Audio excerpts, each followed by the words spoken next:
ఈ దసరా పండుగకి మన తెలంగాణ స్టైల్లో రెండు ఆరోగ్యకరమైన వంటలు చేద్దాం. కొర్రల పులిహోర, గోంగూర పప్పు. మొదట ఒక కప్పు కొర్రలు బాగా కడిగి మృదువుగా ఉడికించుకోవాలి.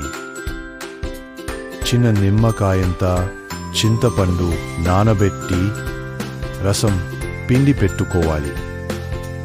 కడాయిలో నూనె వేసి ఆవాలు, శనగపప్పు, మినపప్పు, ఎండుమిర్చి, పచ్చిమిర్చి, కరివేపాకు వేసి వేయించాలి.